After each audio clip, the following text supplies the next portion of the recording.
आज हम अलकायदा के आतंकवादियों को भारत के 140 करोड़ लोगों की तरफ से जवाब देंगे। अलकायदा ने कल भारत के कई राज्यों में हमले करने की धमकी दी थी और यह भी कहा था कि वो गजवाए हिंद के अपने अरमान को पूरा करके रहेगा।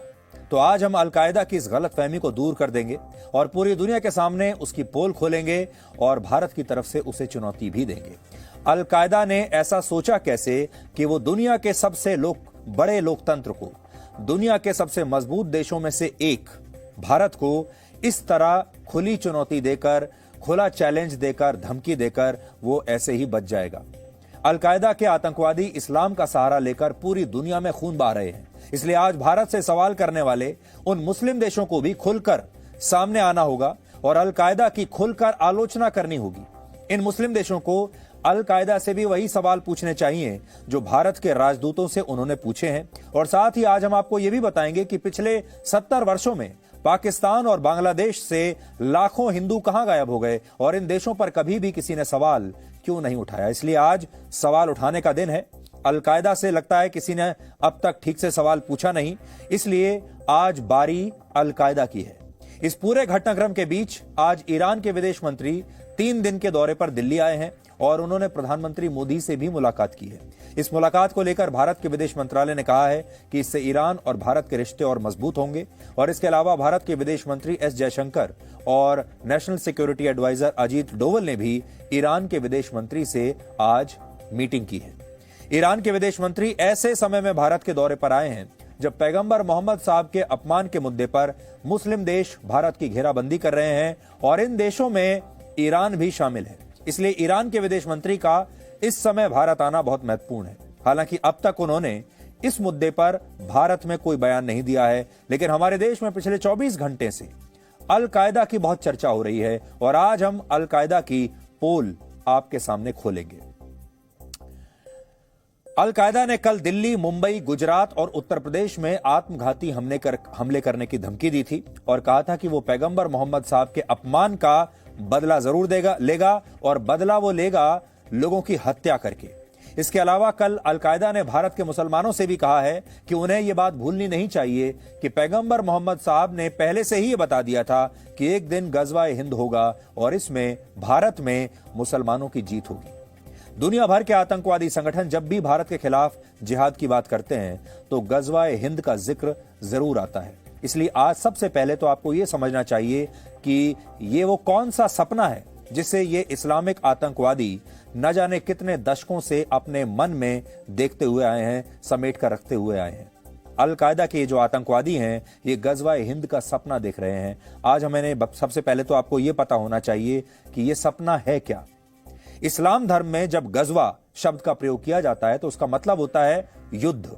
आपको याद होगा पिछले 2 दिन से हम आपको यही कह रहे हैं कि अब ये जो पूरा मामला है ये धर्म युद्ध बन चुका है और गजवा का मतलब भी होता है युद्ध और हिंद का मतलब होता है हिंदुस्तान से, यानी गजवा हिंद का मतलब हुआ हिंदुस्तान के खिलाफ युद्ध। इस्लामिक कट्टरपंथी ताकतें मानती हैं कि पूरी दुनिया में इस्लाम का विस्तार तभी होगा जब गजवा हिंद कामयाब होगा, यानी जिस दिन भारत से सारे हिंदू समाप्त हो जाएंगे और भारत एक इस्लामिक राष्ट्र बन जाएगा, उस दिन गजवाए हिंद को सफल माना जाएगा। और ये बातें हम अपनी तरफ से नहीं कह रहे हैं, बल्कि गजवाए हिंद का उल्लेख 4 हदीसों में बाकायदा किया गया है। इस्लाम धर्म में कुरान के बाद हदीस को सबसे महत्वपूर्ण धार्मिक ग्रंथ माना गया है। इसमें बताया गया है कि पैगंबर मोहम्मद साहब ने अपना जीवन कैसे व्यतीत किया और उनके वैचारिक सिद्धांत क्या थे।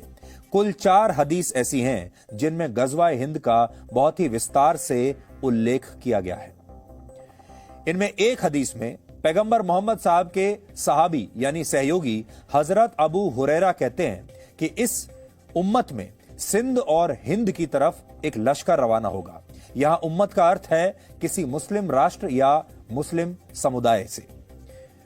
इसी हदीस में आगे हजरत अबू हुरैरा ये कहते हैं कि अगर मुझे इस गजवा यानी युद्ध में शामिल होने का मौका मिला तो मैं शहीद कहलाऊंगा और अगर मैं बच गया तो वो अबू हुरैरा बन जाऊंगा जिसे अल्लाह ने जहन्नुम की आग से आजाद कर दिया होगा।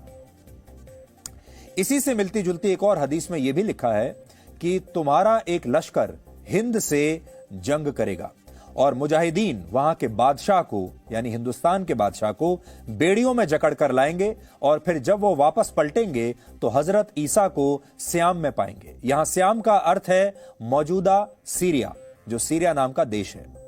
पूरी दुनिया में 1,500 से ज्यादा ऐसे छोटे बड़े आतंकवादी संगठन हैं जो खुद को इस्लामिक कट्टरवाद से प्रेरित बताते हैं, और ये सारे आतंकवादी यही कहते हैं कि ये इस्लाम के नाम पर काम कर रहे हैं, इस्लाम का प्रसार कर रहे हैं और इस्लाम के नाम पर ही ये खून बहाते हैं। लेकिन असल में ये एक बिजनेस मॉडल है, ये पैसा कमाने का एक तरीका है और ये व्यापार करते हैं डर का और खून का।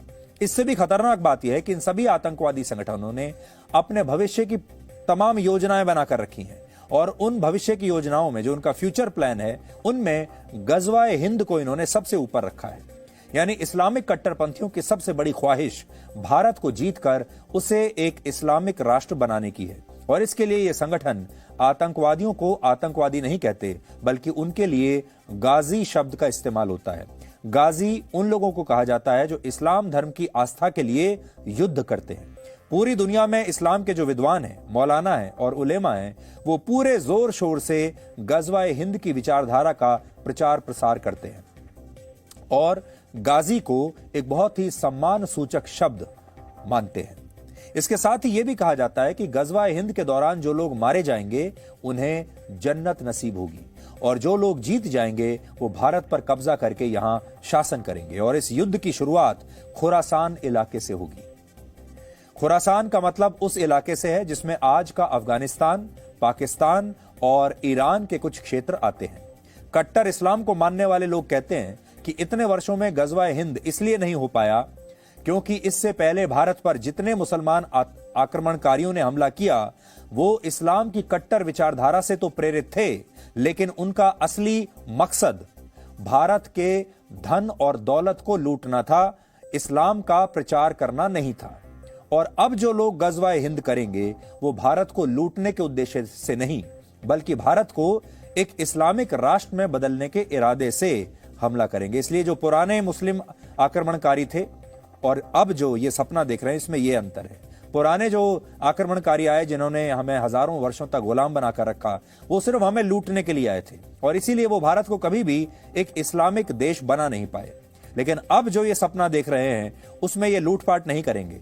इनका एक ही सपना है कि भारत को इस्लामिक राष्ट्र में तब्दील कर दिया जाए, और वो तब होगा या तो भारत में रहने वाले सारे हिंदू मारे जाएंगे, और या फिर वो अपना धर्म परिवर्तन कर लेंगे, और या फिर यहां से भाग जाएंगे। ये तीन ही चीज हो सकती है।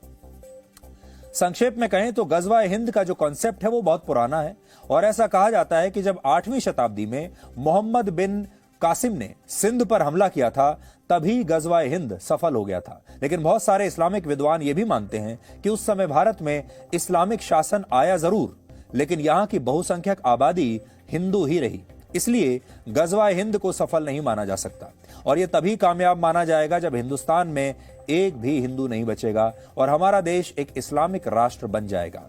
और अगर आज आप ध्यान से देखेंगे तो इसकी शुरुआत एक तरीके से हो चुकी है, और इसीलिए हम बार बार आपसे ये बात कह रहे हैं कई दिनों से कि ये कोई डिप्लोमेटिक युद्ध नहीं है, ये मुसलमान देशों और भारत के खिलाफ का कोई इस तरह का युद्ध नहीं है जिसे डिप्लोमेसी से सुधारा जा सके। ये अब एक धर्म युद्ध बन चुका है।